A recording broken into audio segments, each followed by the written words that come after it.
सभी परिजनों को मेरा प्रणाम। आशा करती हूँ मेरे सभी भाई और बहन सारे ही स्वस्थ व प्रसन्न होंगे।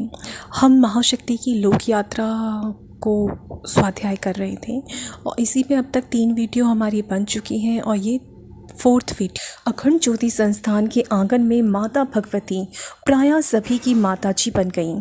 पास पड़ोस के बच्चे ही नहीं, अखंड ज्योति कार्यालय में आने जाने वाले लोग भी उन्हें माताजी कहने लगे। यहाँ आते ही उन्होंने अनेकों जिम्मेदारियां एक साथ संभाल लीं। प्रेम, सदाशयता, सहिष्णुता, श्रमशीलता की प्रकाश रश्मियों का पुंज उनके व्यक्तित्व को और भी अधिक प्रकाशित करने लगा। यहाँ वह सबसे बाद में सोती और सबसे पहले जगती। उनके जगने का समय तो निश्चित था, पर सोने के समय के बारे में कोई ठिकाना नहीं था, क्योंकि हर दिन इतनी तरह के नए नए काम आ जाते थे कि सोने में प्रायः देर हो ही जाती और कुछ नहीं तो समय कुसुमे आने वाले आगंतुकों की भोजन व्यवस्था में ही विलंब हो जाता। देर से सोने के कारण वह स्थिति कुछ भी हो, पर वह रात्रि 3 बजे बड़े ही नियम से जग जाया करती थीं। जागरण के पश्चात नित्य कर्म से निवृत्त होकर वह योग साधना के लिए बैठ जाती। उनकी पूजा वेदी पर सदा परम पूज्य गुरुदेव एवं गायत्री माता का चित्र प्रतिष्ठित रहता था। वही उनके जीवन सर्वस्व और आराध्य थे। अपने आराध्य में ही वे जगन माता गायत्री की अनुभूति करती थीं। इस चित्र का पंचोपचार पूजन करके प्राणायाम की कुछ विशिष्ट प्रक्रियाएं संपन्न करती। इसी के साथ गायत्री महामंत्र का जप उनकी अंतर चेतना में होने लगता। उनकी कठिन साधना से जागृत एवं चैतन्य गायत्री महामंत्र के प्रत्येक बीजाक्षर का स्फोट उनके अस्तित्व के विभिन्न गुह केंद्रों में होता रहता। यह उनके द्वारा किए जाने वाले गायत्री जप की अद्भुत प्रणाली थी। जप के अनंतर वे ध्यानस्थ हो जाती। ध्यान की भाव दशा में वह अपनी महाशक्ति के स्वरूप में परिपूर्णता से निमग्न होती। साधना का यह क्रम प्रायः सूर्योदय तक चलता रहता। इसके बाद घर और कार्यालय के अन्य कामकाज शुरू हो जाते। इन कामों को भी वह किसी भी तरह योग साधना से कम नहीं मानती थी। वह कहा करती थी कि काम चाहे छोटा हो या बड़ा, यदि सच्चे भाव से भगवान को अर्पित करके किया जाए तो वह योग साधना बन जाता है। उससे ध्यान और समाधि की ही तरह योग विभूतियाँ प्रकट होती हैं। माताजी की इन बातों में कोरा शब्द विस्तार नहीं, अनुभूति का सत्य समाया था। अपने कामों के द्वारा वह हर पल हर क्षण साधना किया करती थी। उनका कहना था कि स्वार्थ और अहंकार के तत्वों की विषाक्तता से प्रायः सभी कर्म कलुषित होते रहते हैं। इनके रहते हुए किसी भी कर्म का योग बनना संभव नहीं हो पाता। इनकी जगह यदि अपने आराध्य के प्रति निष्ठा और समर्पण की भावनाएं कर्म में समाविष्ट हो जाएं तो सब कुछ बदल जाता है। कोई माने या न माने, फिर बर्तन मांजना, झाड़ू पोंछा करने जैसे हीन समझे जाने वाले काम भी ध्यान साधना का रूप ले लेते हैं। उनका यह अनुभव सत्य उनके जीवन में रोज ही प्रकट होता था। झाड़ू पोछा और बर्तन मांजने जैसे कामों से ही उनके कामकाजी दिन की शुरुआत होती थी। खाना पकाना भी एक बड़ा काम था। परिवार के सदस्यों के अतिरिक्त आने वालों की बड़ी संख्या हमेशा घर में बनी रहती। आने वालों की संख्या कोई ठीक निश्चित नहीं थी। कभी तो ये 5-10 होते तो कभी 30-40 तक हो जाते। स्थिति जो भी होती, इन सभी के भोजन की उपयुक्त व्यवस्था माता जी को ही अन्नपूर्णा बनकर करनी पड़ती। अपने इस दायित्व को वह बड़े ही उत्साह के साथ निभाती।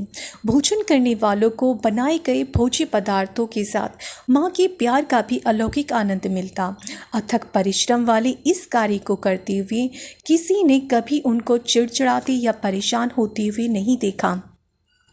स्नेह स्मित बिखेरते हुए वे सदा काम में जुटी रहती थीं। काम जब बहुत ज़्यादा बढ़ गया तो परम पूज्य गुरुदेव ने घर के कामों के लिए एक सहयोगिनी महिला की व्यवस्था कर दी। यह मथुरा की ही बैरागपुरा मोहल्ले में रहने वाली एक गरीब विधवा थी, जो टूटी फूटी कोठरी में एक छोटे से बालक के साथ बिना किसी सहारे, बिना किसी आर्थिक स्रोत के दिन काट रही थी। जिस समय उसे रखा गया उस समय उसकी उम्र 20-22 वर्ष रही होगी, लेकिन गरीबी की मार ने उसे असमय बूढ़ा कर दिया था। लंबे कद की यह सांवली महिला जली लकड़ी सी लगती थी। उसकी दुर्बलता के कारण उसके गालों में गड्ढे उभर आए थे, आंखें बैठ गई थीं। उसका नाम था गुलाबो। हर बात में उसकी एजू कहने की आदत के कारण अखंड ज्योति संस्थान में उसका नाम ही एजू हो गया था। सभी लोग उसे इसी नाम से बुलाने लगे। एजू कुछ ही दिनों में माताजी की प्रिय सहयोगिनी बन गई। माताजी द्वारा उसके स्वास्थ्य व खान पान पर विशेष ध्यान दिए जाने के कारण थोड़े ही दिनों में वह दीन दुर्बल के स्थान पर स्वस्थ, सुस्पष्ट एवं सुंदर दिखने लगी। गली गली में मारे मारे फिरने वाले उसके लड़के को माताजी ने स्कूल में दाखिला कराया। वह और उसका बालक दोनों ही निहाल हो गए। एजू के सहयोग से काम की गति तो बढ़ी, पर माताजी की श्रमशीलता में जरा भी कमी नहीं आई। वह घर के सामान्य कामकाज के अलावा अखंड ज्योति कार्यालय के कामों में भी हाथ बटाया करती थी। परिजनों को भेजी जाने वाली अखंड ज्योति पत्रिका के रैपरों में वह टिकट चिपकाती, उन्हें भेजने की व्यवस्था करती।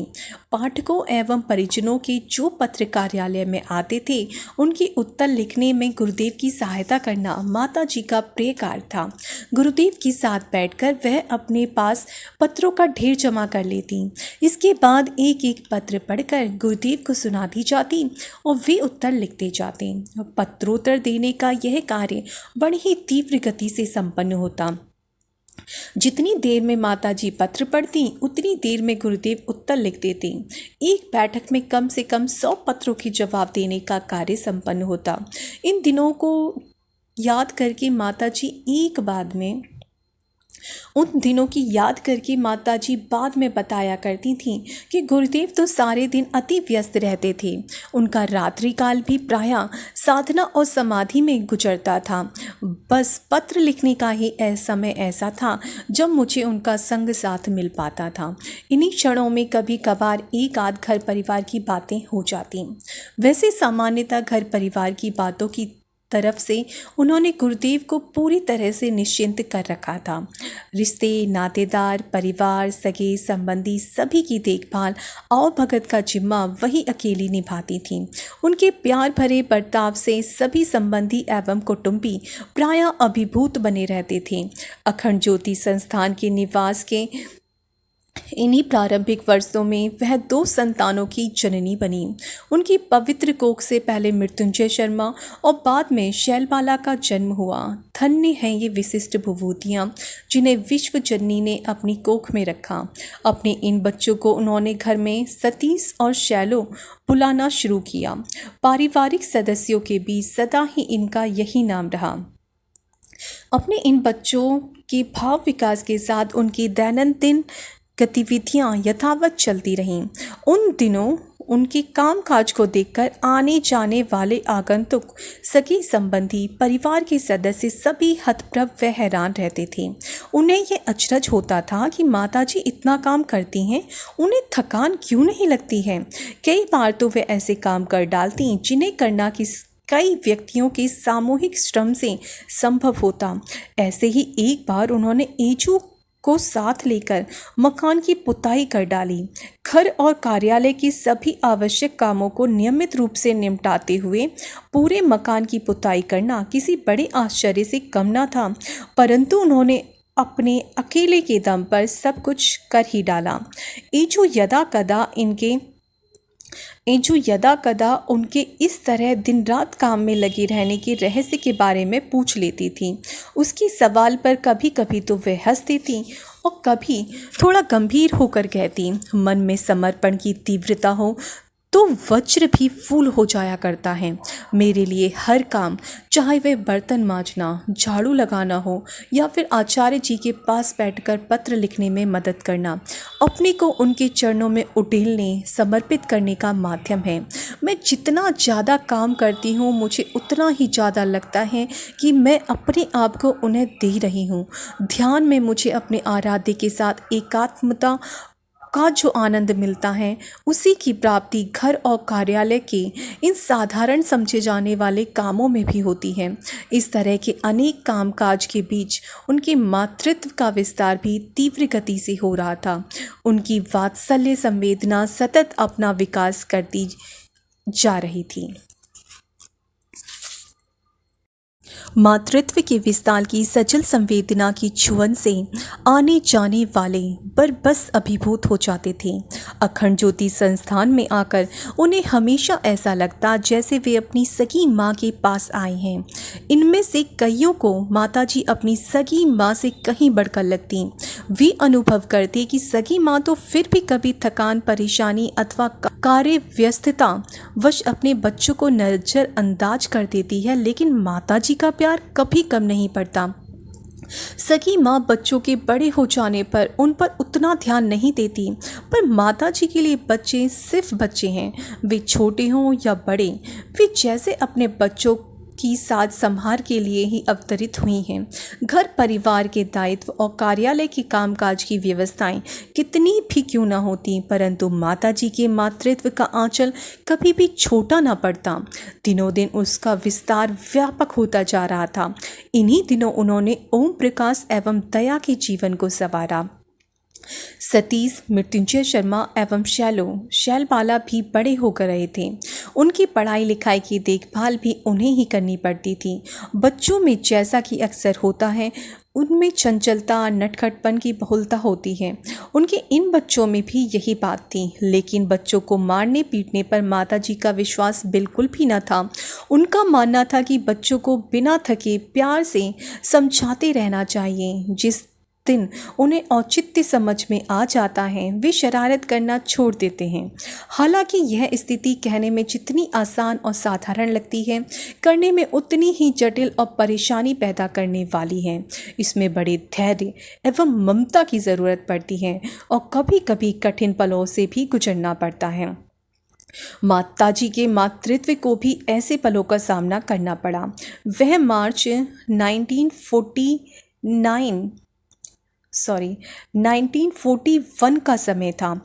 ओम प्रकाश की इंटर की परीक्षाएं चल रही थीं। अंग्रेजी का दूसरा पेपर सेकंड मीटिंग में था। वह अपने कमरे में बैठे पढ़ रहे थे। लगभग सुबह के 6:30 बजे होंगे। अब्दुल लतीफ़ ड्रिल मशीन चला रहा था।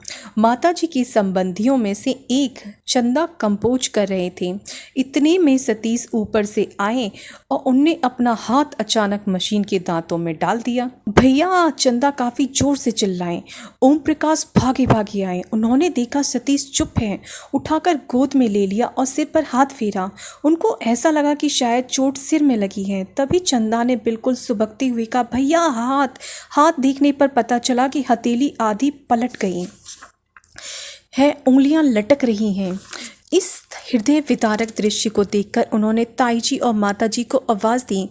दोनों भागी भागी आईं। इतनी देर में ओम प्रकाश का नेकर और बनियान दोनों खून से तर हो चुके थे। मथुरा के सिविल सर्जन SK मुखर्जी को दिखाया गया। उन्होंने सलाह दी, आगरा ले जाओ। मुखर्जी साहब ने आशंका भी व्यक्त की कि कहीं हाथ ना काटना पड़ जाए। परम पूज्य गुरुदेव इसी बीच आ गए। उनके साथ रघुनाथ अग्रवाल, श्यामलाल और कंपाउंडर जगदीश के भाई लक्ष्मण भी थे। दवा पट्टी की जा चुकी थी, इंजेक्शन भी लग गया था, लेकिन सतीश को बेहोशी आ गई थी। सभी सोच विचार में थे क्या किया जाए। तभी माताजी ने डॉक्टर मुखर्जी से कहा, डॉक्टर साहब, आप भगवान पर भरोसा रखकर यही जो कुछ कर सकते हो कीजिए। पूज्य गुरुदेव ने भी माताजी के इस कथन में हामी भरी। ऑपरेशन किया गया। माताजी धैर्य के साथ ऑपरेशन रूम के बाहर खड़ी रहीं। थोड़ी देर बाद ऑपरेशन समाप्त हुआ। मरीज को वार्ड में ले जाया गया। काफ़ी दिनों के बाद स्थिति में सुधार आया। इस घटना के चिन्ह अभी भी मृत्युंजय शर्मा के हाथ पर हैं, परंतु माताजी का ममत्व बढ़ता गया। वह बड़ी धीरज के साथ बच्चों के व्यक्तित्व को गढ़ती रहीं। माताजी के ममत्व के इस दायरे में उन दिनों भी अगणित थे। माता जी के ममत्व के इस दायरे में उन दिनों भी अगणित थे। उनके लिए जितने प्यारे सतीश और शैलो थे, उतना ही प्यारा अब्दुल लतीफ़ था। यह मुसलमान युवक अखंड ज्योति संस्थान में मशीन मैन था। पत्रिका की छपाई का कामकाज देखता था। अपने परिवार के सदस्यों के साथ माताजी इसके भी खाने की व्यवस्था किया करती थी। बड़े नियम से वह बीच बीच में चाय नाश्ते के लिए पूछ लेती। उनका यह व्यवहार कभी कभी आने वाले संबंधियों को अखर जाता। उनमें से कोई कोई कभी कभार कह देते, अब्दुल लतीफ़ की भोजन की व्यवस्था करना बुरा नहीं है, पर आपको कम से कम उसके बर्तन तो अलग रखने चाहिए। आखिर हम लोग ब्राह्मण हैं, कुछ तो आचार विचार आपको मानना चाहिए। संबंधियों की इस बात के उत्तर में वह कहती, आचार विचार का मतलब छुआछूत नहीं होता। इसका मतलब यह है कि हम अपने विचारों और कार्यों में कितने पवित्र और निर्दोष हैं। उनकी ये बातें किसी को समझ में नहीं आती। उनके द्वारा काफ़ी कुछ समझाने के बावजूद संबंधियों के आग्रह यथावत बने रहे। वे अपनी रूढ़िवादी पुरातन मान्यताओं को उन पर थोपने की कोशिश जब तब करते रहे। संबंधियों के इस बढ़ते आग्रह पर एक दिन उनके यहाँ काम करने वाली ईचू ने भी उन्हें समझाया, आखिर आप सबकी बातें मान क्यों नहीं लेती? ठीक ही तो कहते हैं। वे सब जो कुछ भी हो है तो मुसलमान ही, उसके लिए बर्तन अलग करने में बुराई ही क्या है? ईचू की इन बातों ने माताजी को व्यथित कर दिया। वे उठकर दूसरे कमरे में गईं, जहां अभी तक अब्दुल लतीफ़ के झूठे बर्तन रखे थे। उन्होंने उन झूठे बर्तनों को अपने हाथों से उठाया और बर्तन मांजने वाली जगह पर ले आईं। ईचू अभी कुछ और सोच पाती, इसके पहले वह उसे संबोधित करते हुए बोली, इतने दिन तुम मेरे पास रहीं, पर तुम मुझे समझ नहीं पाई।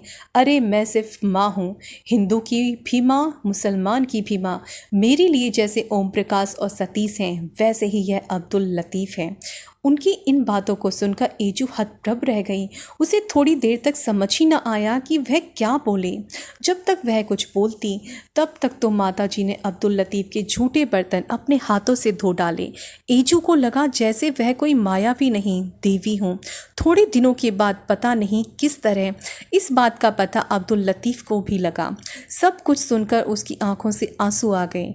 उसने आंसुओं से छलकती आंखों के साथ उन्हें हाथ जोड़कर प्रणाम करते हुए कहा, माँ, आप सचमुच माँ हो। आपका दर्जा फरिश्तों से भी ज़्यादा बुलंद है।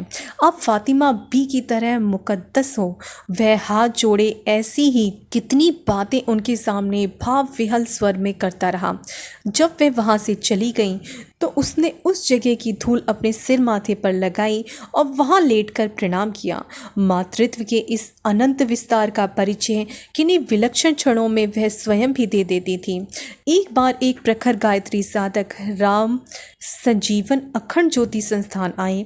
पिछले कुछ वर्षों से वह कई कठोर व्रतों का पालन करते हुए गायत्री अनुष्ठान कर रहे थे। अखंड ज्योति संस्थान आने पर उन्हें माताजी के द्वारा परोसे हुए भोजन को खाने का सौभाग्य मिला। भोजन करते समय माताजी की एक झलक पाकर वह अपनी किन्हीं अनुभूतियों में डूब गए। अचानक न जाने क्यों उनके मुख से निकला, माँ, तुम किस तरह माँ हो? इस प्रश्न के उत्तर में माताजी बोली, बेटा, माँ इस या उस तरह की नहीं होती, माँ सिर्फ माँ होती है। फिर वह धीरे से बोली, मैं सचमुच की माँ हूँ बेटा। गुरुदेव की पत्नी के रूप में माँ नहीं, केवल सतीश और शैलो की माँ नहीं, मैं सबकी माँ हूँ।